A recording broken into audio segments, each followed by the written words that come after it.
देश और दुनिया की सबसे मशहूर कहानियाँ हिंदी में रोशनी के संग। चलिए शुरू करते हैं आज की कहानी। हमारी आज की मुलाकात में अपने श्रोताओं को मैं सुनाऊंगी आर्थर कॉनन द्वारा लिखी गई the adventure of noble bachelor का हिंदी अनुवाद। तो दोस्तों, शुरू करते हैं हमारी आज की मुलाकात। लॉर्ड सेंट साइमन की शादी और उसके अजीब अंत के बारे में अब उन ऊंचे तबके लोगों को बहुत दिलचस्पी नहीं रही थी जहां ये बदकिस्मत दूल्हा घूमता है। नई स्कैंडल ने इसे दबा दिया है और उनकी ज्यादा मजेदार डिटेल्स ने गॉसिप करने वालों को इस 4 साल पुराने ड्रामे से दूर कर दिया है। हालांकि मुझे यकीन है कि पूरी बातें आम लोगों के सामने कभी नहीं आई और मेरे दोस्त शर्लक होम्स ने इस मामले को साफ करने में काफी मदद की थी। मुझे लगता है कि इस शानदार घटना की थोड़ी सी झलक के बिना उनकी कोई भी यादें पूरी नहीं होंगी। मेरी शादी से कुछ हफ्ते पहले की बात है। उन दिनों जब मैं बेकर स्ट्रीट में होम्स के साथ कमरा शेयर कर रहा था, मैं दोपहर की सैर से घर आया तो उसने देखा कि टेबल पर उसका इंतजार कर रहा एक लेटर रखा है। मैं पूरे दिन घर के अंदर ही रहा क्योंकि मौसम अचानक बारिश में बदल गया था। तेज पतझड़ वाली हवाएं चल रही थी और डिजाइल बुलेट, जिसे मैं अपने अफगान कैंपेन की निशानी के तौर पर अपने एक हाथ पैर में लेकर आया था, लगातार धड़क रही थी। एक आराम कुर्सी पर और पैर दूसरी पर रखकर मैंने अपने चारों ओर अखबारों का ढेर लगा लिया था। आखिरकार दिन भर की खबरों से भरकर मैंने उन सबको एक तरफ फेंक दिया और सुस्त पड़ा रहा। टेबल पर रखे लिफाफे पर बने बड़े से निशान और मोनोग्राम को देखता रहा और आलस में सोचता रहा कि मेरे दोस्त का नेक कॉरेस्पॉन्डेंट कौन हो सकता है। ये एक बहुत ही फैशनेबल चिट्ठी है। जैसे ही वे अंदर आया, मैंने कहा, अगर मुझे ठीक से याद है तो आपके सुबह के खत एक मछली बेचने वाले और एक टाइड वेटर के थे। हाँ, मेरे लेटर में जरूर अलग अलग तरह का चार्म है, उन्होंने मुस्कुराते हुए जवाब दिया। और जो लोग विनम्र होते हैं वे आम तौर पर ज्यादा दिलचस्प होते हैं। उसने सील तोड़ी और अंदर के सामान पर नजर डाली। अरे चलो, ये आखिरकार कुछ दिलचस्प साबित हो सकता है। तो फिर सोशल नहीं? नहीं, साफ तौर पर प्रोफेशनल। और एक नेक क्लाइंट से, इंग्लैंड में सबसे ऊंचे में से एक। मेरे प्यारे साथी, मैं तुम्हें बधाई देता हूँ। मैं तुम्हें यकीन दिलाता हूँ वॉटसन, बिना किसी दिखावे के, कि मेरे क्लाइंट का स्टेटस मेरे लिए उसके केस के इंटरेस्ट से ज़्यादा ज़रूरी है। हालांकि ये भी हो सकता है कि इस नई इन्वेस्टिगेशन में इसकी भी कमी नहीं हो। तुम आजकल अखबार ध्यान से पढ़ रहे हो, है ना? लगता तो ऐसा ही है। मैंने कोने में रखे एक बड़े बंडल की ओर इशारा करते हुए दुखी होकर कहा, मेरे पास करने को और कुछ नहीं है। ये अच्छी बात है क्योंकि शायद आप मुझे पोस्ट कर पाएंगे। मैं क्रिमिनल न्यूज़ और एगनी कॉलम के अलावा कुछ नहीं पढ़ता। बाद वाला हमेशा सीखने लायक होता है। लेकिन अगर आपने हाल की घटनाओं को इतने ध्यान से देखा है तो आपने लॉर्ड सेंट साइमन और उनकी शादी के बारे में ज़रूर पढ़ा होगा। ओह हाँ, बहुत दिलचस्पी के साथ। ठीक है, मेरे हाथ में जो चिट्ठी है वह लॉर्ड सेंट साइमन की है। मैं उसे आपको पढ़कर सुनाऊंगा और बदले में आप ये कागजात मुझे दे दें और इस मामले से जुड़ी हुई जो भी जानकारी है वह मुझे दे दें। उन्होंने लिखा है, मेरे प्यारे mister Sherlock Holmes, Lord Backwater ने मुझसे कहा है कि मैं आपके फैसले और समझ पर पूरा भरोसा कर सकता हूँ। इसलिए मैंने आपसे मिलने और अपनी शादी के सिलसिले में हुई दर्दनाक घटना के बारे में आपसे सलाह लेने का फैसला किया है। स्कॉटलैंड यार्ड के मिस्टर लेस्ट्रेड इस मामले में पहले से ही काम कर रहे हैं, लेकिन उन्होंने मुझे भरोसा दिलाया है कि उन्हें आपके सहयोग से कोई दिक्कत नहीं है और उन्हें ये भी लगता है कि इससे कुछ मदद ही होगी। मैं दोपहर 4 बजे आऊँगा और अगर उस समय आपका कोई और काम है तो मुझे उम्मीद है कि आप उसे टाल देंगे क्योंकि ये बहुत ज़रूरी मामला है। आपका विश्वासी रॉबर्ट सेंट साइमन। होम्स ने चिट्ठी को मोड़ते हुए कहा, ये ग्रॉसवेनर मेंशन्स की है, क्विल पेन से लिखी गई है और महान लॉर्ड की बदकिस्मती से उनकी दाहिनी छोटी उंगली के बाहरी हिस्से पर स्याही का धब्बा लग गया है। वे 4 बजे कह रहे हैं, अभी तो 3 बजे हैं। वे 1 घंटे में यहाँ आ जाएंगे। तो फिर आपकी मदद से मेरे पास इस विषय पर साफ साफ बात करने का समय है। उन कागजों को पलटें और हिस्सों को उनके समय के हिसाब से लगाएं, जबकि मैं देखता हूं कि हमारा क्लाइंट कौन है। उसने मेंटल पीस के पास रखी रेफरेंस किताबों की लाइन से एक लाल कवर वाली किताब उठाई। ये रहा। उसने बैठते हुए अपने घुटने पर किताब को फैलाते हुए कहा, Robert Walsingham de Vere Saint Simon, Duke of Balmoral का दूसरा बेटा।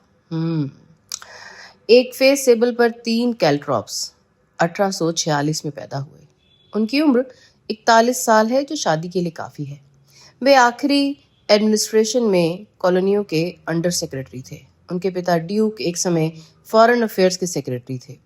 उन्हें सीधे वंश से प्लांटेजेनेट खून मिला है और औरतों की तरफ से ट्यूडर खून। हाँ खैर, इस सब में कुछ भी बहुत सीखने लायक नहीं है। मुझे लगता है कि मुझे तुमसे कुछ और पक्की बात पूछनी चाहिए, वॉटसन। मैंने कहा, मुझे जो चाहिए उसे ढूंढने में मुझे बहुत कम मुश्किल होगी, क्योंकि फैक्ट्स काफ़ी नए हैं और ये मामला मुझे बहुत खास लगा। हालांकि मैं उन्हें आपको बताने से डर रहा था, क्योंकि मुझे पता था कि आपके पास एक जांच चल रही है और आप दूसरे मामलों में दखल देना पसंद नहीं करते। ओह, आपका मतलब ग्रॉसवेनर स्क्वायर फर्नीचर वैन की छोटी सी प्रॉब्लम से है। वह काफ़ी हद तक क्लियर हो गई है। हालांकि सच में ये शुरू से ही साफ था। प्लीज़ मुझे अपने न्यूज़पेपर सिलेक्शन के रिजल्ट बताइए। ये पहला नोटिस है जो मुझे दिख रहा है। ये मॉर्निंग पोस्ट के पर्सनल कॉलम से है और जैसा कि आप देख रहे हैं, कुछ हफ्ते पहले का है।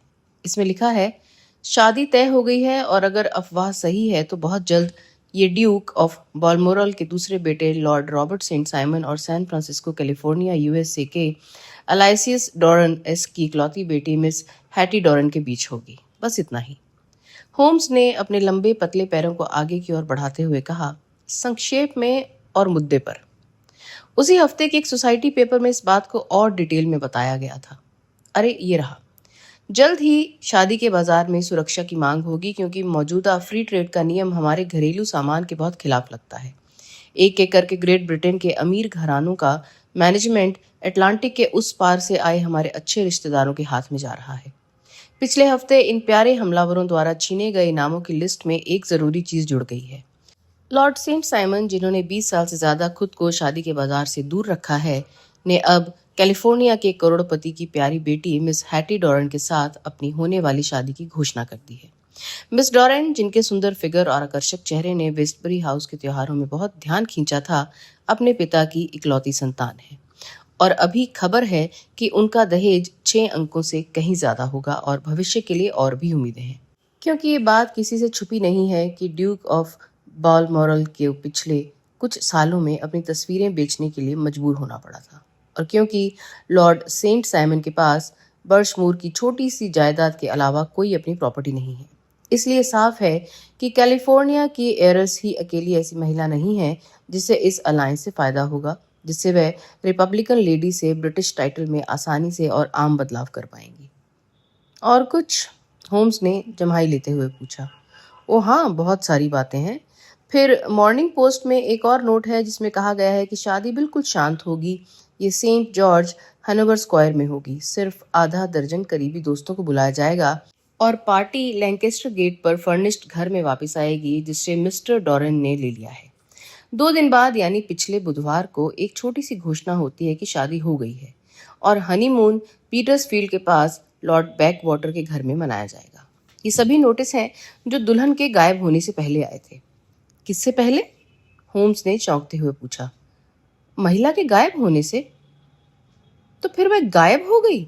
हाँ, शादी के नाश्ते में। हाँ, ये जितना वादा किया गया था उससे कहीं ज्यादा दिलचस्प है। असल में काफी ड्रामेटिक है।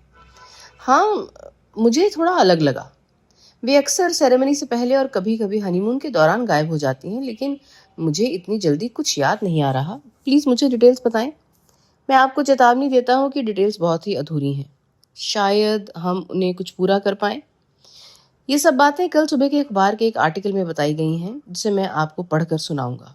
इसका टाइटल है, एक फैशनेबल शादी में अनोखी घटना। लॉर्ड रॉबर्ट सेंट साइमन का परिवार उनकी शादी से जुड़ी अजीब और दर्दनाक घटनाओं से बहुत परेशान है।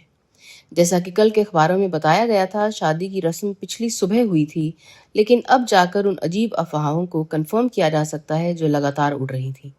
दोस्तों की इस मामले को दबाने की कोशिशों के बावजूद अब इस पर इतने लोगों का ध्यान गया है कि इस आम बातचीत को नज़रअंदाज करने से कोई अच्छा मकसद पूरा नहीं हो सकता। सेंट जॉर्ज हनोवर स्क्वायर में हुई ये रस्म बहुत शांत थी। दुल्हन के पिता mister Doran, duchess of Balmoral, Lord Backwater, Lord Eustace और लेडी क्लारा सेंट साइमन, दूल्हे के छोटे भाई और बहन और लेडी एलिसिया विटिंगटन के अलावा कोई मौजूद नहीं था। पूरी पार्टी बाद में लैंकेस्टर गेट पर मिस्टर डॉरन के घर गई, जहां नाश्ता तैयार किया गया था। ऐसा लगता है कि एक औरत जिसका नाम पता नहीं चल रहा है ने थोड़ी परेशानी खड़ी की थी, जिसने दुल्हन की पार्टी के बाद घर में जबरदस्ती घुसने की कोशिश की, ये कहते हुए लॉर्ड सेंट साइमन पर कि उनका कुछ हक है। एक दर्दनाक और लंबे सीन के बाद ही बटलर और फुटमैन ने उसे बाहर निकाला। दुल्हन, जो खुशकिस्मती से इस बुरी रुकावट के पहले घर में आ गई थी, बाकी लोगों के साथ नाश्ता करने बैठी थी। तभी अचानक उसकी तबीयत खराब हुई और उसने अपने कमरे में जाने की इच्छा व्यक्त की। उसके इतने लंबे समय तक गायब रहने पर कुछ कहा सुनी हुई तो उसके पिता उसके पीछे गए, लेकिन अपनी नौकरानी से पता चला कि वह बस थोड़ी देर के लिए ही अपने कमरे में आई थी। एक अल्स्टर और बोनेट उठाया और जल्दी से गलियारे की तरफ चली गई। एक फुटमैन ने बताया कि उसने एक औरत को ऐसे कपड़े पहनकर घर से निकलते देखा था, लेकिन उसने ये मानने से इनकार कर दिया कि वह उसकी मालकिन थी, ये सोचकर कि वह मेहमानों के साथ है। ये पता लगने पर कि उसकी बेटी गायब हो गई है, मिस्टर डॉरन ने दूल्हे के साथ मिलकर तुरंत पुलिस से बात की और बहुत जोर शोर से पूछताछ की जा रही है, जिससे शायद ये बहुत ही अजीब मामला जल्दी सुलझ जाएगा। लेकिन कल रात देर तक लापता महिला का कुछ पता नहीं चला। इस मामले में गड़बड़ी की अफवाहें हैं और कहा जा रहा है कि पुलिस ने उस महिला को गिरफ्तार कर लिया है जिसने असल में हंगामा किया था, इस शक के साथ कि जलन या किसी और वजह से दुल्हन के अजीब तरह से गायब होने में उसका हाथ हो सकता है। और बस इतना ही? सुबह के दूसरे अखबार में बस एक छोटी सी खबर है, लेकिन ये इशारा करने वाली है, और ये है मिस फ्लोरा मिलर, जिस महिला ने हंगामा किया था, उसे असल में गिरफ्तार कर लिया गया है। ऐसे लगता है कि वह पहले एलेग्रो में डांसर थी और वह दूल्हे को कुछ सालों से जानती थी और कोई जानकारी नहीं है, और अब पूरा मामला आपके हाथ में है, जहां तक पब्लिक प्रेस में बताया गया है। और ये बहुत ही दिलचस्प केस लग रहा है। मैं इसे दुनिया की किसी भी चीज़ के लिए मिस नहीं करता, लेकिन घंटी बज चुकी है वॉटसन, और जैसे ही घड़ी में 4 बजने में कुछ मिनट बचे हैं, मुझे कोई शक नहीं कि ये हमारा नेक क्लाइंट है। जाने का सपना मत देखना वॉटसन, क्योंकि मुझे एक गवाह रखना ज़्यादा पसंद है, भले ही सिर्फ अपनी याददाश्त को चेक करने के लिए। लॉर्ड रॉबर्ट सेंट साइमन, हमारे पेज बॉय ने दरवाज़ा खोलते हुए कहा। एक आदमी अंदर आया, जिसका चेहरा अच्छा और सभ्य था। नाक ऊंची और पीली थी, मुंह में कुछ चिड़चिड़ापन था और आंखें स्थिर और खुली हुई थी। एक ऐसे आदमी की तरह जिसका हुक्म मानना और उसकी बात को मानना हमेशा आपके लिए अच्छा साबित हो। उसका व्यवहार तेज था, फिर भी उसके आम लुक से उम्र का ज्यादा एहसास होता था, क्योंकि वह थोड़ा आगे की ओर झुका हुआ था और चलते समय उसके घुटने थोड़े मुड़े हुए थे। उसके बाल भी, जैसे उसने अपने बहुत घुंघराले किनारे वाली टोपी से झाड़ा था, किनारों पर भूरे थे और ऊपर से पतले थे। जहां तक उसके कपड़ों की बात है, वह बहुत ज्यादा दिखावटी था, जिसमें ऊंचा कॉलर, काला फ्रॉक कोट, सफेद वेस्ट कोट, पीले दस्ताने, पेटेंट लेदर के जूते और हल्के रंग के गेटर थे। वह धीरे धीरे कमरे में आगे बढ़ा, अपना सर बाएं से दाएं घुमाया और अपने दाहिने हाथ में वह डोरी घुमाई जिसमें उसका सुनहरा चश्मा था। Good day Lord Saint Simon, Holmes ने उठते हुए और झुकते हुए कहा। प्लीज बास्केट चेयर ले लीजिए, ये मेरे दोस्त और कलीग डॉक्टर वॉटसन हैं। आप थोड़ा आग के पास हो जाइए तो हम इस मामले पर बात शुरू करते हैं। मिस्टर होम्स, जैसा कि आप आसानी से सोच सकते हैं, ये मेरे लिए बहुत दर्दनाक मामला है। मैं बहुत दुखी हूँ। मुझे पता है कि आप पहले भी इस तरह के कई नाजुक मामलों को संभाल चुके हैं सर, हालांकि मुझे लगता है कि वे समाज के एक ही वर्ग से नहीं थे। नहीं, मैं आपकी बात समझ रहा हूँ। माफ़ करें, मेरा आखिरी क्लाइंट एक राजा था। ओह सच में? मुझे कोई आइडिया नहीं था। कौन सा राजा? स्कैंडिनेविया का राजा? क्या क्या उसकी पत्नी मर गई थी? होम्स ने प्यार से कहा। आप समझ सकते हैं कि मैं अपने दूसरे क्लाइंट्स के मामलों में वही सीक्रेसी रखता हूँ जो मैं आपके मामले में रखने का वादा करता हूँ। बिल्कुल बिल्कुल सही, बिल्कुल सही। मुझे यकीन है कि मैं माफ़ी चाहता हूँ। जहाँ तक मेरे अपने मामले का सवाल है, मैं आपको कोई भी जानकारी देने को तैयार हूँ जिससे आपको अपनी राय बनाने में मदद मिल सके। Thank you. मुझे पब्लिक प्रिंट्स में जो कुछ भी है वैसा पता चल गया है और कुछ नहीं। मुझे लगता है कि मैं इसे सही मान सकता हूँ, जैसे दुल्हन के गायब होने वाला ये आर्टिकल। लॉर्ड सेंट साइमन ने उस पर नज़र डाली। हाँ, जहाँ तक बात है ये सही है, लेकिन किसी को भी अपनी राय देने से पहले इसमें कुछ जोड़ने की ज़रूरत है। मुझे लगता है कि मैं आपसे सवाल करके सीधे अपने फैक्ट्स तक पहुंच सकता हूँ। कृपया ऐसा ही करें। हैटी डॉरन से आप कब मिले थे? 1 साल पहले सैन फ्रांसिस्को में। आप अमेरिका में घूम रहे थे? हाँ।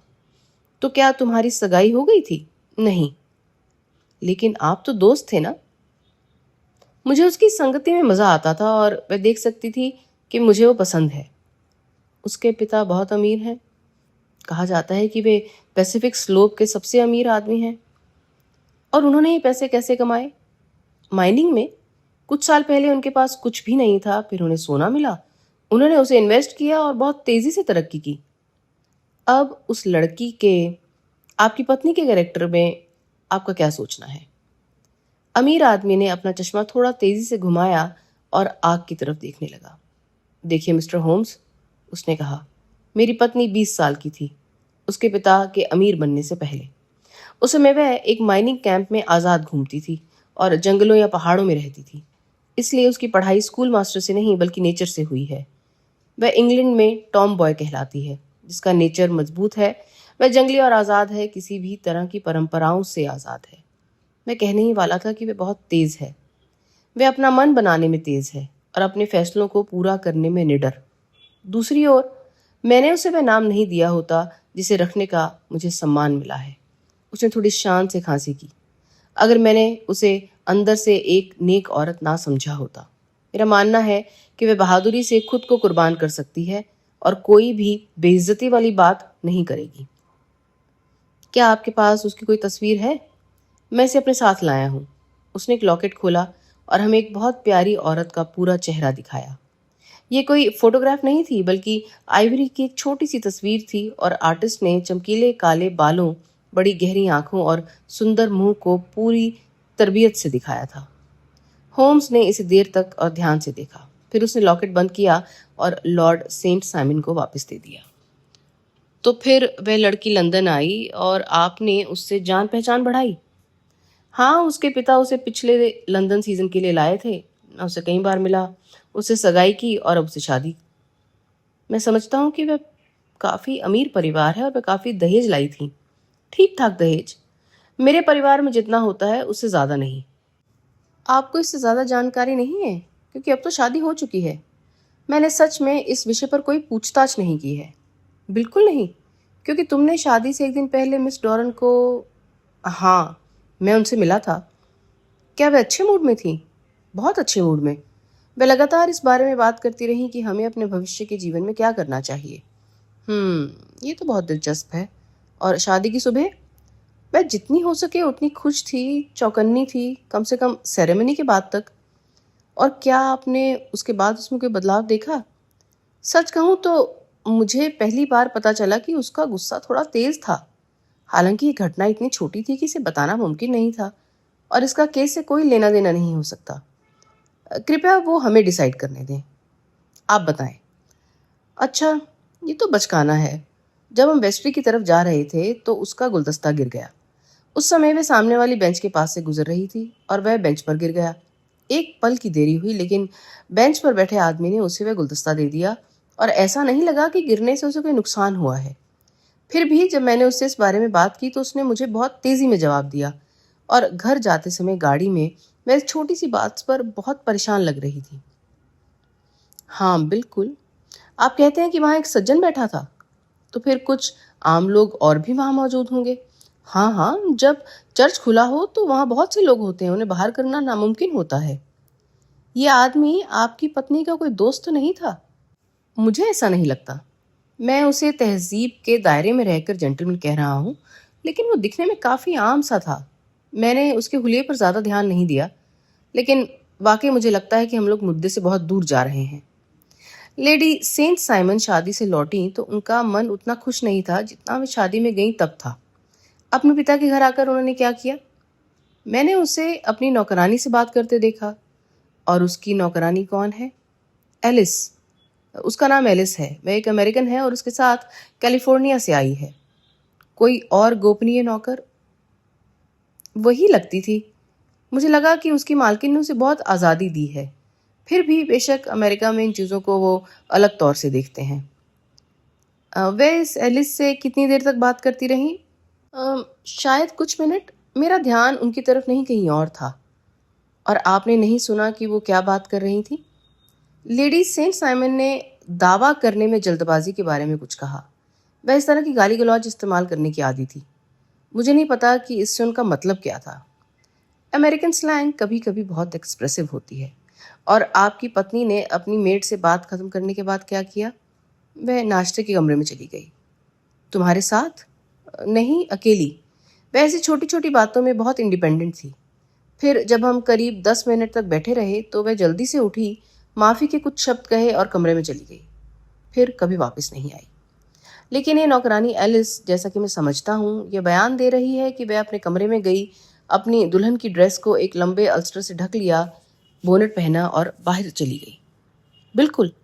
और बाद में उसे फ्लोरा मिलर के साथ हाइड पार्क में जाते हुए देखा गया, जो एक औरत है और अब कस्टडी में है, और जिसने उस सुबह मिस्टर डॉरेंट के घर पहले ही हंगामा कर दिया था। ओह हाँ, मुझे इस लड़की और उसके साथ आपके रिश्तों के बारे में कुछ जानकारी चाहिए।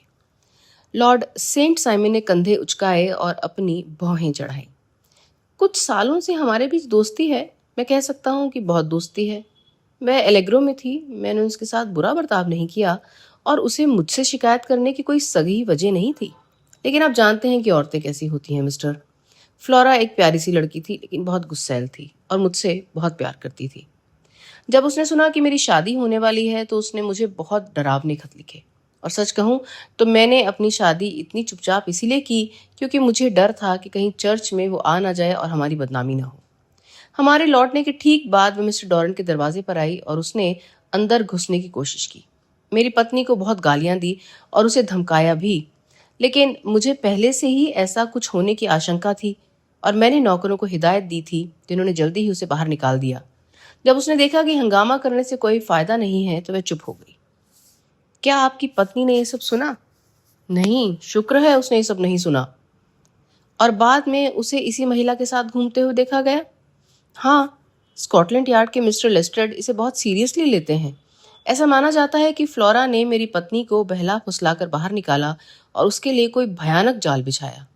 खैर, ये एक संभावित अनुमान है। क्या आपको भी ऐसा ही लगता है?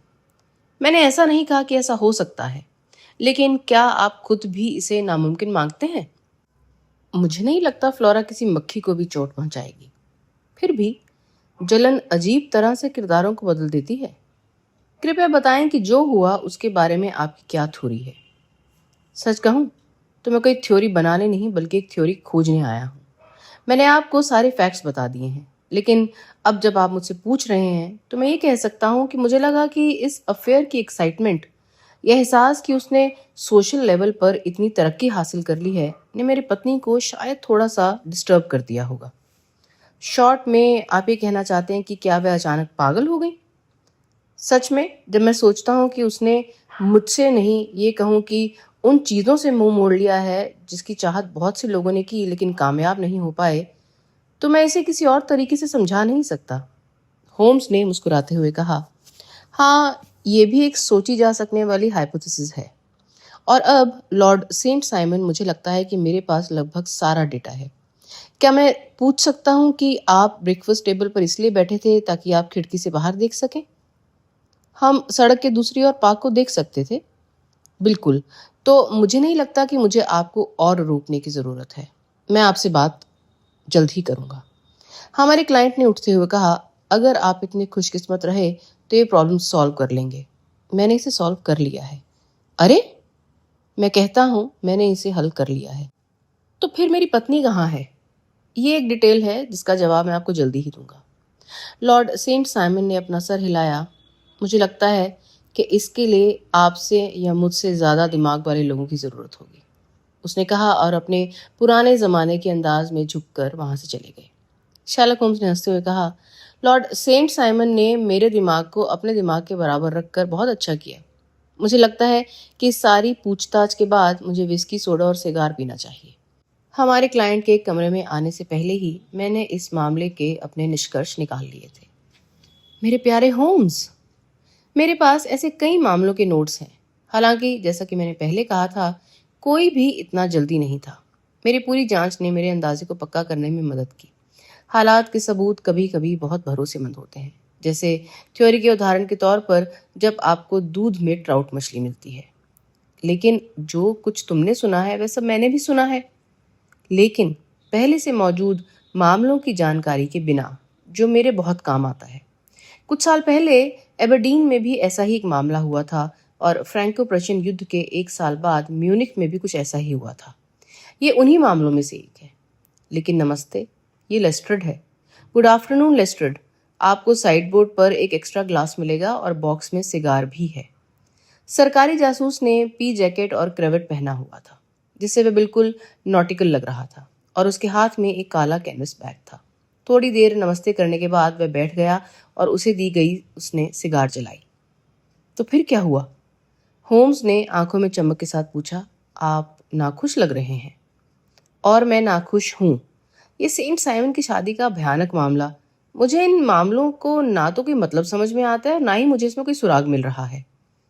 सच में तुमने मुझे हैरान कर दिया है। ऐसे मिले जुले मामलों के बारे में किसने सुना है? हर सुराग मेरी उंगलियों से फिसलता हुआ लगता है। मैं इस पर मिट्टी की तरह काम कर रहा हूँ और लगता है कि इसमें तुम बहुत गीले हो गए हो। होम्स ने पी जैकेट की बाजू पर अपना हाथ रखते हुए कहा, ये जो मेरे गले में सांप है जिसे मैं खींच रहा हूँ, किस लिए खींच रहे हो? लेडी सेंट साइमन की शरीर की तलाश में। शैलक होम्स अपनी कुर्सी पर पीछे झुक गया और दिल खोलकर हंसने लगा। उसने पूछा, क्या आपने ट्रफाल्गर स्क्वायर फाउंटेन को खाली करवाया है? क्यों? इस बात से तुम्हारा क्या मतलब है? क्योंकि इस महिला को ढूंढने का चांस एक में भी उतना अच्छा है जितना दूसरे में। लेस्ट्रेड ने मेरे साथी की तरफ गुस्से से देखा। मुझे लगता है कि तुम्हें इसके बारे में सब पता है, वह गुस्से से बोला। ठीक है, मैंने अभी अभी फैक्ट सुने हैं, लेकिन मैं जानता हूं मेरा मन बना हुआ है। ओह सच में? तो फिर आपको लगता है कि इस मामले में सर्पेंटाइन का कोई रोल नहीं है? मुझे लगता है कि ये बहुत मुश्किल है। तो शायद आप प्लीज़ बताएंगे कि हमें इसमें ये कैसे मिला? बोलते बोलते उसने अपना बैग खोला और उसमें से पानी वाले सिल्क की एक शादी की ड्रेस, एक जोड़ी सफ़ेदी सैटिन के जूते और एक दुल्हन की माला और घूंघट जमीन पर गिर पड़े। सब रंगहीन और पानी में भीगे हुए थे। लो, उसने कहा, और ढेर के ऊपर एक नई शादी की अंगूठी रख दी। मिस्टर होम्स, आपके लिए एक छोटा सा अखरोट है ना ये, जिसे आप तोड़ सकते हैं। ओह सच में? मेरे दोस्त ने हवा में नीले छल्ले उड़ाते हुए कहा। तुमने उन्हें सर्पेंटाइन से खींचकर निकाला है? नहीं, वे एक पार्क कीपर को किनारे के पास तैरते हुए मिले थे। उनकी पहचान उसके कपड़ों के तौर पर हुई और मुझे लगा कि अगर कपड़े वहां हैं तो बॉडी ज्यादा दूर नहीं होगी। इसी शानदार तर्क से हर आदमी का शरीर उसकी अलमारी के आसपास ही मिल जाता है। और बताइए, आप इसमें क्या पाना चाहते थे? कुछ सबूतों से पता चलता है कि फ्लोरा मिलर गायब हो गई थी। मुझे डर है कि आपको ये मुश्किल लगेगा। क्या तुम सच में? लेस्टर ने थोड़ी कड़वाहट के साथ कहा। मुझे डर है कि होम्स, तुम अपने अंदाजों और नतीजों को लेकर बहुत प्रैक्टिकल नहीं हो। तुमने कुछ ही मिनटों में 2 बड़ी गलतियां की हैं। ये ड्रेस मिस फ्लोरा मिलर को फंसाती है। और कैसे? ड्रेस में एक जेब है, जेब में एक कार्ड केस है, कार्ड केस में एक नोट है। ये रहा वही नोट। उसने उसे अपने सामने टेबल पर पटक दिया। ये सुनो, जब सब तैयार हो जाएगा तो तुम मुझसे मिलोगे। तुरंत आओ। FHM। अब मेरी थ्योरी हमेशा से यही रही है कि लेडी सेंट साइमन को फ्लोरा मिलर ने बहला फुसलाकर भगा दिया था और वह अपने साथियों के साथ बिना किसी शक के उसके गायब होने के लिए जिम्मेदार थी। यहाँ उसके इनिशियल्स के साथ साइन किया हुआ वही नोट है जो बिना किसी शक के दरवाजे पर चुपचाप उसके हाथ में रख दिया गया था और जिसने उसे उनकी पहुंच में खींच लिया था। बहुत अच्छा लेस्ट्रेड, होम्स ने हंसते हुए कहा। तुम सच में बहुत अच्छे जासूस हो। उसने बेमन से पेपर उठाया, लेकिन उसका ध्यान तुरंत उस पर चला गया और वह खुशी से चिल्लाया। ये सच में ज़रूरी है, उसने कहा। हाँ, तुम्हें ऐसा लगता है? बहुत बढ़िया, मैं अपने दिल से आपको बधाई देता हूँ। लेस्ट्रेड खुशी से उठा और सिर झुकाकर देखने लगा। क्यों? मैं चिल्लाया।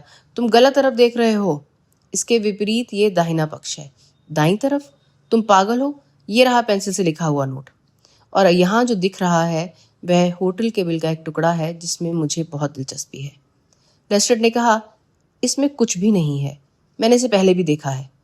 4 अक्टूबर, कमरे 8 शिलिंग, नाश्ता 2 shilling 6 pence, cocktail 1 shilling, lunch 2 shilling 6 pence, glass sherry 8 pens. मुझे इसमें कुछ खास नहीं दिख रहा। शायद नहीं, ये वैसे भी बहुत ज़रूरी है। जहाँ तक नोट की बात है, वह भी ज़रूरी है, या कम से कम उसके नाम के पहले अक्षर तो ज़रूरी हैं। इसलिए मैं आपको फिर से बधाई देता हूँ।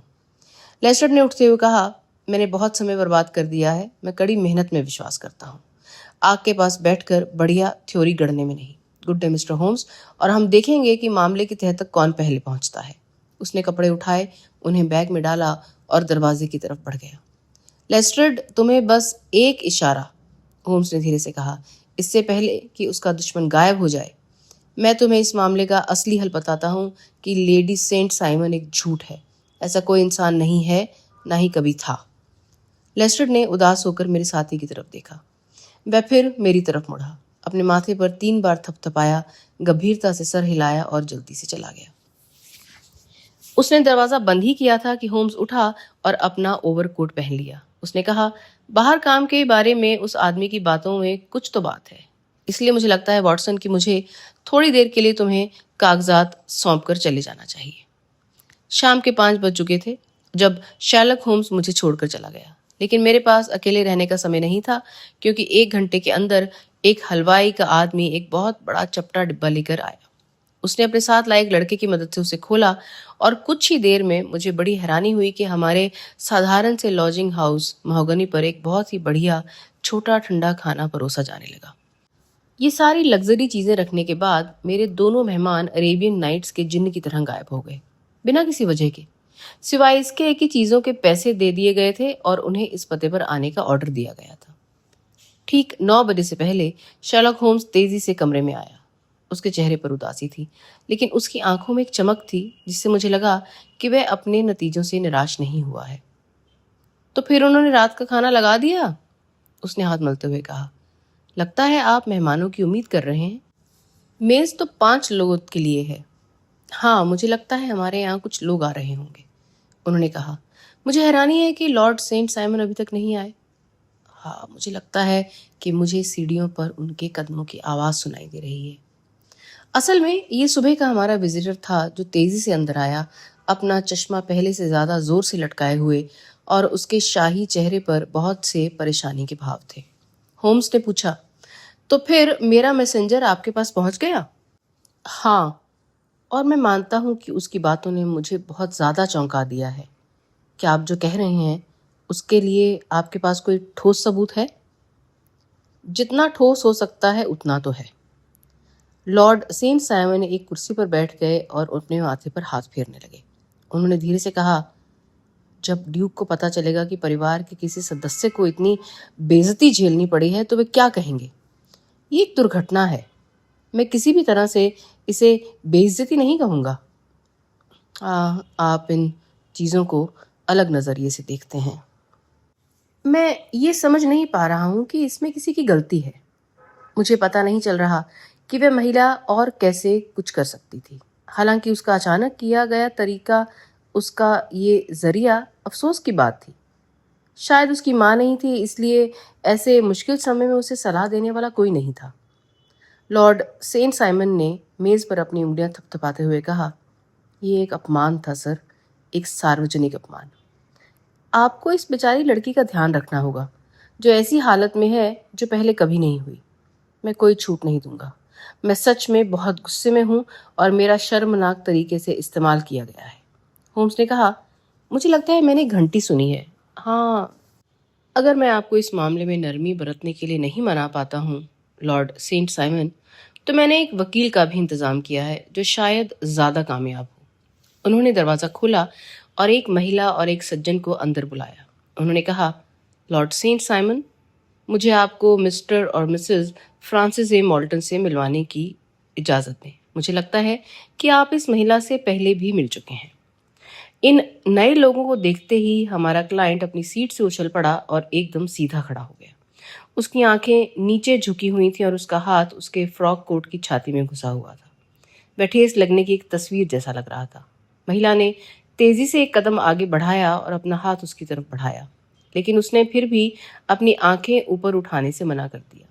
शायद ये उसके इरादे के लिए अच्छा ही था, क्योंकि उसका गिड़गिड़ाता चेहरा ऐसा था जिसे नजरअंदाज करना मुश्किल था। आप नाराज लग रहे हैं रॉबर्ट, उसने कहा। खैर, मुझे लगता है कि आपको नाराज होने का पूरा हक है। लॉर्ड सेंट साइमन ने कड़वाहट से कहा, प्लीज मुझसे माफी नहीं मांगिएगा। ओह हाँ, मुझे पता है मैंने तुम्हारे साथ बुरा बर्ताव किया और मुझे जाने से पहले तुमसे बात करनी चाहिए थी, लेकिन मैं घबरा गई थी। और जब मैंने फ्रैंक को यहाँ दोबारा देखा, मुझे समझ नहीं आ रहा था कि मैं क्या कर रही हूँ या क्या कह रही हूँ। मुझे बस यही हैरानी है कि मैं वहाँ बेदी के सामने गिरकर बेहोश नहीं हो गई। शायद मिसेस मॉल्टन, आप चाहेंगी कि जब तक आप ये बात समझाएं, मैं और मेरा दोस्त कमरे से बाहर चले जाएं। अगर मुझे अपनी राय देने की इजाज़त हो, उस अजीब आदमी ने कहा, हमने इस मामले को पहले ही थोड़ा ज़्यादा सीक्रेट रखा है। जहाँ तक मेरी बात है, मैं चाहूँगा कि पूरा यूरोप और अमेरिका इसके बारे में सही सही जान ले। वह एक छोटा दुबला पतला धूप से झुलसा हुआ आदमी था, जिसका चेहरा तेज और अंदाज अलर्ट था। तो मैं अभी अपनी कहानी सुनाती हूँ, उस औरत ने कहा। मैं और फ्रैंक यहाँ 1881 में रॉकीज के पास मैकफायर के कैंप में मिले थे, जहाँ पा एक क्लेम के पर काम कर रहे थे। हमारी सगाई हो चुकी थी, फ्रैंक और मेरी। लेकिन फिर एक दिन पापा ने बहुत पैसा कमाया और ढेर सारा पैसा जमा कर लिया, जबकि यहाँ बेचारे फ्रैंक का क्लेम खत्म हो गया और कुछ नहीं। पा जितने अमीर होते गए, फ्रैंक उतना ही गरीब होता गया। इसलिए आखिर में पा को हमारी सगाई के बारे में पता नहीं चला और वह मुझे फ्रिस्को ले गए। हालांकि फ्रैंक ने हाथ नहीं उठाया, इसलिए वह मेरे पीछे वहां गया और उसने मुझे पा को कुछ भी पता चले बिना देख लिया। ये जानकर वह और भी पागल हो गया। इसलिए हमने बस अपने लिए सब कुछ तय कर लिया। फ्रैंक ने कहा कि वह भी जाकर अपना पैसा जमा करेगा और जब तक उसके पास पा जितना पैसा नहीं हो जाता, तब तक मुझे क्लेम करके वापस नहीं आएगा। फिर मैंने हमेशा के लिए उसका इंतज़ार करने का वादा किया और वादा किया कि जब तक वह जिंदा है किसी और से शादी नहीं करूंगी। तो फिर हम अभी शादी क्यों नहीं कर लेते, उसने कहा, और तब मुझे तुम पर यकीन हो जाएगा और जब तक मैं वापस नहीं आ जाता मैं तुम्हारा पति होने का दावा नहीं करूंगा। खैर, हमने इस बारे में बात की और उसने सब कुछ इतनी अच्छी तरह से तय कर दिया था, एक पादरी भी तैयार था, कि हमने वहीं ये शादी कर ली। और फिर फ्रैंक अपनी किस्मत आजमाने चला गया और मैं पा के पास वापस आ गई। अगली बार मैंने फ्रैंक के बारे में सुना कि वह मोंटाना में था और फिर एरिजोना में, और फिर मैंने उसके बारे में न्यू मैक्सिको में सुना। उसके बाद अखबार में खबर आई कि कैसे एक माइनर्स कैंप पर अपाचे इंडियंस ने हमला किया था और मारे गए लोगों में मेरे फ्रैंक का नाम भी था। मैं बेहोश हो गई और उसके बाद मैं महीनों तक बीमार रही। पापा को लगा कि मेरी हालत खराब हो गई और वे मुझे फ्रिस्को के आधे डॉक्टरों के पास ले गए। 1 साल या उससे ज़्यादा समय तक कोई खबर नहीं आई, इसलिए मुझे अभी शक नहीं हुआ कि फ्रैंक सच में मर गया है। फिर लॉर्ड सेंट साइमन फ्रिस्को आए और हम लंदन आए। शादी तय हो गई। पापा बहुत खुश थे, लेकिन मुझे हर समय लगता था कि इस धरती पर कोई भी आदमी मेरे दिल में वह जगह नहीं ले पाएगा जो मेरे बेचारे फ्रैंक को मिली थी। फिर भी अगर मैंने लॉर्ड सेंट साइमन से शादी की होती तो बेशक मैंने उनके लिए अपना फर्ज निभाया होता। हम अपने प्यार को कंट्रोल नहीं कर सकते, लेकिन हम अपने कामों को कंट्रोल कर सकते हैं। मैं उनके साथ वेदी पर इस इरादे से गई थी कि मैं उन्हें उतनी ही अच्छी पत्नी बनकर दिखाऊंगी जितना मैं बनना चाहती थी। लेकिन आप सोच सकते हैं कि मुझे कैसा लगा जब जैसे ही मैं वेदी की रेलिंग पर पहुंची, मैंने देखा कि फ्रैंक पहली बेंच से मुझे देख रहा था। मुझे पहले लगा कि ये उसका भूत है, लेकिन जब मैंने दोबारा देखा तो वह वही था। उसकी आंखों में एक तरह का सवाल था, जैसे मुझसे पूछ रहा हो कि मैं उसे देखकर खुश हूं या दुखी। मुझे हैरानी है कि मैं गिरी नहीं। मुझे पता है कि सब कुछ बदल रहा था और पादरी के शब्द मेरे कान में मधुमक्खी की तरह भिनभिना रहे थे। मुझे समझ नहीं आ रहा था कि मैं क्या करूं। क्या मुझे सर्विस रोक देनी चाहिए और चर्च में हंगामा करना चाहिए? मैंने फिर से उसकी तरफ देखा और ऐसा लगा कि वह जानता था कि मैं क्या सोच रही हूँ, क्योंकि उसने मुझे शांत रहने के लिए अपनी उंगली अपने होठों पर रखी। फिर मैंने उसे कागज पर कुछ लिखते देखा और मुझे पता चल गया कि वह मेरे लिए एक नोट लिख रहा है। जब मैं बाहर निकलते समय उसकी सीट के पास से गुजरी तो मैंने अपना गुलदस्ता उसे दे दिया, और जब उसने मुझे फूल लौटाए तो उसने नोट मेरे हाथ में थमा दिया। ये बस एक लाइन थी जिसमें मुझसे कहा गया था कि जब वह मुझे इशारा करे तो मैं उसके साथ आ जाऊं। बेशक मुझे एक पल के लिए भी शक नहीं हुआ कि अब मेरा पहला फर्ज उसके प्रति है और मैंने तय कर लिया कि वह जो भी कुछ कहेगा मैं वही करूंगी। जब मैं वापस आई तो मैंने अपनी मेड को बताया, जो मुझे कैलिफोर्निया से जानती है और हमेशा हम दोनों की दोस्त रही है। मैंने उसे कुछ ना कहने के लिए कहा, बस कुछ सामान पैक करने और मेरा अल्स्टर तैयार करने के लिए कहा। मुझे पता है कि मुझे लॉर्ड सेंट साइमन से बात करनी चाहिए थी, लेकिन उनकी माँ और उन सभी महान लोगों के सामने ये बहुत मुश्किल था। मैंने बस भाग जाने का मन बना लिया और बाद में सब कुछ बताऊंगी ऐसा सोच लिया। मैं टेबल पर 10 मिनट भी नहीं बैठी थी कि मैंने सड़क के दूसरी तरफ खिड़की से फ्रैंक को देखा। उसने मुझे इशारा किया और फिर पार्क में चलने लगा। मैं चुपके से बाहर निकली, अपना सामान पहना और उसके पीछे चली गई। कोई औरत मुझसे लॉर्ड सेंट साइमन के बारे में कुछ न कुछ बात करती हुई आई। जितना मैंने सुना उससे मुझे ऐसा लगा कि जैसे शादी से पहले भी उसका कोई छोटा सा राज था, लेकिन मैं उससे दूर निकलने में कामयाब रही और जल्द ही फ्रैंक से आगे निकल गई। हम एक साथ एक कैब में बैठे और हम गार्डन स्क्वायर में उसके लिए किए गए कुछ ठहरने के ठिकाने पर चले गए। और इतने सालों के इंतजार के बाद वही असली मेरी शादी थी। फ्रैंक अपाचे लोगों के बीच कैदी था, भाग गया, फ्रेस्को आया। उसे पता चला कि मैंने उसे मरा हुआ मान लिया था और वह इंग्लैंड चला आया। उसने वहां मेरा पीछा किया और आखिरकार मेरी दूसरी शादी की सुबह ही मैं मेरे पास आ गया। अमेरिकी ने बताया, मैंने इसे एक अखबार में देखा था। इसमें नाम और चर्च तो दिया गया था, लेकिन ये नहीं बताया गया था कि वह महिला कहाँ रहती थी।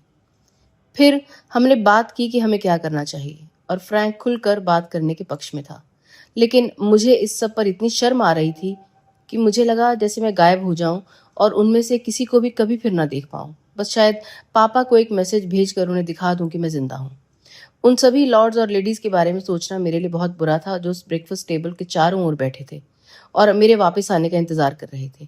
इसलिए फ्रैंक ने मेरी शादी के कपड़े और चीज़ें ली, उनका एक बंडल बनाया ताकि मेरा पता न चले और उन्हें कहीं ऐसी जगह रख दिया जहां कोई उन्हें ना ढूंढ सके। हो सकता है कि हम कल पेरिस चले जाते। बस आज शाम एक अच्छे आदमी मिस्टर होम्स हमारे पास आए। हालांकि उन्होंने हमें कैसे ढूंढा ये मेरी सोच से परे है, और उन्होंने हमें बहुत साफ और प्यार से दिखाया कि मैं गलत थी और फ्रैंक सही था। फिर उन्होंने हमें लॉर्ड सेंट साइमन से अकेले में बात करने का मौका दिया और इसलिए हम तुरंत चले आए। और अगर मैंने आपको दुख दिया है तो मुझे बहुत अफसोस है और मैं उम्मीद करती हूँ कि आप मुझे माफ़ कर देंगे। लॉर्ड सेंट साइमन ने अपने सख्त रवैये में कोई ढील नहीं दी, बल्कि भौहें चढ़ाकर और होंठ दबाकर इस लंबी कहानी को सुना। उन्होंने कहा, माफ़ कीजिए, लेकिन अपने सबसे निजी मामलों पर इस तरह सबके सामने मैं बात करना पसंद नहीं करता हूँ। तो फिर आप मुझे माफ़ नहीं करेंगे? मेरे जाने से पहले आप मुझसे हाथ नहीं मिलाएंगे? ओ ज़रूर, अगर इससे कोई खुशी मिले तुम्हें तो। उसने अपना हाथ बढ़ाया और जो उसने उसकी तरफ बढ़ाया था उसे ठंडेपन से पकड़ लिया। होम्स ने कहा, मुझे उम्मीद थी कि आप हमारे साथ एक दोस्ताना डिनर में शामिल होंगे। मुझे लगता है कि आप कुछ ज़्यादा ही मांग रहे हैं, लॉर्ड ने जवाब दिया। हो सकता है कि मुझे इन हाल की बातों को मानना पड़े, लेकिन मुझसे ये उम्मीद नहीं की जा सकती कि मैं इन पर खुश हो जाऊंगा। मुझे लगता है कि आप इजाज़त दें तो मैं अब आप सबको गुड नाइट विश करूंगा। उन्होंने हम सभी को झुककर सलाम किया और कमरे से बाहर चले गए। तो मुझे भरोसा है कि आप कम से कम हमें अपने साथ खाना खाने की इजाज़त देंगे, शर्लक होम्स ने कहा। मिस्टर मॉल्टन, किसी अमेरिकन से मिलना मेरे लिए हमेशा खुशी की बात होती है, क्योंकि मैं उन लोगों में से हूँ जो मानते हैं कि एक राजा की बेवकूफ़ी और बहुत पहले के एक मिनिस्टर की बड़ी गलती हमारे बच्चों को किसी दिन उसी दुनिया भर के देश का नागरिक बनने से नहीं रोक पाएगी जिसके झंडे पर यूनियन जैक का एक हिस्सा होगा और जिस पर स्टार्स एंड स्ट्राइप्स होंगे। जब हमारे विजिटर चले गए तो होम्स ने कहा, यह केस दिलचस्प रहा है, क्योंकि इससे साफ पता चलता है कि एक ऐसे मामले का एक्सप्लेनेशन कितना आसान हो सकता है जो पहली नज़र में लगभग समझ से बाहर लगता है। इस महिला ने जो घटनाओं का क्रम बताया है उससे ज़्यादा नेचुरल कुछ नहीं हो सकता, और स्कॉटलैंड यार्ड के मिस्टर लेस्टर्ड के हिसाब से जब इसका नतीजा देखा जाता है तो उससे ज़्यादा अजीब कुछ नहीं हो सकता। तो फिर आप गलती पे नहीं थे। पहली बात से ही दो बातें मुझे बहुत साफ थीं। एक ये कि वह औरत शादी की रस्मों में शामिल होने के लिए पूरी तरह तैयार थी। दूसरी ये कि घर लौटने के कुछ ही मिनटों में उसे पछतावा हुआ। जाहिर है सुबह कुछ ऐसा हुआ होगा जिससे उसने अपना मत बदल लिया। ये क्या हो सकता है? जब वह बाहर थी तो वह किसी से बात नहीं कर सकती थी क्योंकि वह दूल्हे के साथ थी। तो क्या उसने किसी को देखा था? अगर देखा था तो वह जरूर अमेरिका से ही कोई होगा, क्योंकि इस देश में उसे बहुत कम लोग जानते थे क्योंकि उसने यहाँ बहुत कम समय बिताया था। इसलिए वह शायद ही किसी को अपने ऊपर इतना गहरा असर डालने दे कि उसे देखकर वह अपना प्लान पूरी तरह बदल ले। अब देखिए अब देखिए हम पहले ही एलिमिनेशन के तरीके से इस विचार पर पहुंच चुके हैं कि उसने किसी अमेरिकन को देखा होगा। तो ये अमेरिकन कौन हो सकता है और उसका इस पर इतना असर क्यों होना चाहिए? वह कोई प्रेमी हो सकता है, वह कोई पति हो सकता है। मुझे पता था कि उसकी जवानी मुश्किल हालातों और अजीब हालातों में बीती थी। लॉर्ड सेंट साइमन की कहानी सुनने से पहले मैं इतनी दूर आ गया था। जब उन्होंने हमें एक ऐसे आदमी के बारे में बताया, दुल्हन के व्यवहार में बदलाव के बारे में, गुलदस्ता गिराने जैसे नोट पाने के इतने साफ तरीके के बारे में, उसने अपनी भरोसेमंद नौकरानी के पास जाने के बारे में और क्लेम जंपिंग के उसके बहुत ज़रूरी इशारे के बारे में, जिसका माइनस की भाषा में मतलब है उस चीज़ पर कब्जा करना जिस पर पहले से कोई और दावा कर रहा हो। तो पूरी बात बिल्कुल साफ हो गई। वह एक आदमी के साथ चली गई थी और वह आदमी या तो उसका प्रेमी था या उसका पिछला पति। संभावना बाद वाले पक्ष में ज्यादा थी। और आपने उन्हें ढूंढा कैसे? ये मुश्किल हो सकता था, लेकिन दोस्त लेस्टर के हाथ में ऐसी जानकारी थी जिसकी कीमत उसे खुद नहीं पता थी। नाम के पहले अक्षर बेशक सबसे ज्यादा जरूरी थे, लेकिन उससे भी ज्यादा कीमती ये जानना था कि एक हफ्ते के अंदर उसने लंदन के सबसे चुने हुए होटलों में से एक में अपना बिल चुका दिया था। आपने सेलेक्ट का कैसे पता लगाया? चुनिंदा कीमतों के हिसाब से। एक बेड के लिए 8 शिलिंग और ग्लास चेरी के लिए 8 पेंस सबसे महंगे होटलों में से एक की ओर इशारा करते हैं। लंदन में ऐसे बहुत कम होटल हैं जो इस रेट पर चार्ज करते हैं। दूसरे होटल में, जिसमें मैं नॉर्थम्बरलैंड एवेन्यू में गया था, मुझे बुक देखने पर पता चला कि फ्रांसिस एच मॉल्टन, एक अमेरिकी आदमी, एक दिन पहले ही चले गए थे और उनके नाम की एंट्री देखने पर मुझे वही आइटम मिली जो मैंने डुप्लीकेट बिल में देखी थी। उनके लेटर 226 गार्डन स्क्वायर भेजे जाने थे, इसलिए मैं वहां गया और खुशकिस्मती से उस प्यारे जोड़े को घर पाकर मैंने उन्हें कुछ पिता वाली सलाह देने की हिम्मत की और उन्हें ये बताने की हिम्मत की कि ये हर तरह से बेहतर होगा कि वे आम जनता और खासकर लॉर्ड सेंट साइमन दोनों के लिए अपनी बात थोड़ी और साफ कर दें। मैंने उन्हें यहाँ उनसे मिलने के लिए बुलाया और जैसा कि आप देख रहे हैं, मैंने उनसे अपॉइंटमेंट रखने को कहा, लेकिन कोई बहुत अच्छे नतीजे तो नहीं निकले। मैंने कहा, लॉर्ड का व्यवहार निश्चित रूप से बहुत अच्छा नहीं था। ओ वॉटसन, होम्स ने मुस्कुराते हुए कहा, अगर शायद तुम उसकी जगह होते तो तुम भी ऐसा ही करते। सारी शादी की परेशानियों के बाद अगर तुम्हें एक पल में पत्नी और किस्मत दोनों ही ना मिले तो मुझे लगता है हमें लॉर्ड सेंट साइमन के सामने अपने आप को रखकर देखना चाहिए और अपनी किस्मत का शुक्रिया अदा करना चाहिए कि हम कभी ऐसी हालत में नहीं पड़ेंगे। अपनी कुर्सी ऊपर खींचो और मुझे मेरा वायलिन दो, क्योंकि हमें अभी भी बस एक ही प्रॉब्लम सॉल्व करनी है, इन उदास पतझड़ की शामों को कैसे बिताया जाए। तो दोस्तों, हमारी इस रोमांचक शाम को आज अब यहीं समाप्त करते हैं। मैं हूं आपकी दोस्त रोशनी और जल्द ही अगली मुलाकात में आपके लिए एक ऐसी ही मज़ेदार कहानी लेकर आऊंगी। तब तक आप हमें सुनते रहिए और हमसे जुड़े रहिए।